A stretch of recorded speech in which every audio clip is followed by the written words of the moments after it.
Saviez-vous que l'Algérie a donné une bonne leçon au Maroc en 1984? Selon un document de la CIA de mars 1987 déclassifié depuis, nous allons lire ensemble ces paragraphes mis en évidence. L'Algérie et le Maroc ont été au bord de la guerre à plusieurs reprises, la dernière fois au printemps 1984.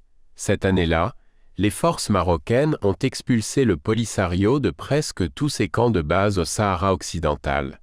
Alger a manifesté son mécontentement en tendant une embuscade à une colonne de ravitaillement marocaine qui avait traversé le territoire algérien par un raccourci régulièrement utilisé vers un poste frontière marocain, ce qui a fait 4 morts et 31 prisonniers parmi les soldats marocains.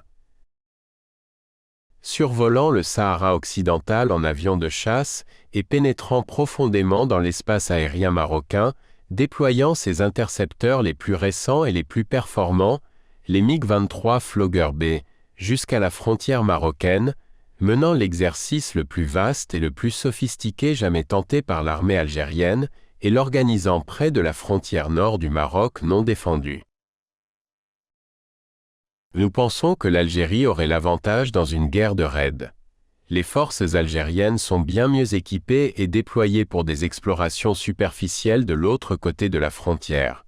De plus, les défenses algériennes sont solides si Rabat tentait d'attaquer le territoire algérien.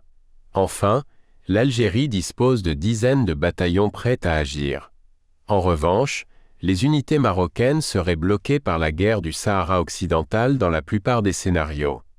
Si des unités marocaines étaient retirées du Sahara occidental pour faire face à la menace algérienne ailleurs, Alger pousserait presque certainement le Polisario à attaquer le mur de sable afin de tirer parti de ce changement. Ce déséquilibre garantit à Alger l'avantage dans tout cycle d'attaque et de contre-attaque. Ce document est une preuve à l'appui de la supériorité algérienne sur le Maroc, comprendra qui pourra.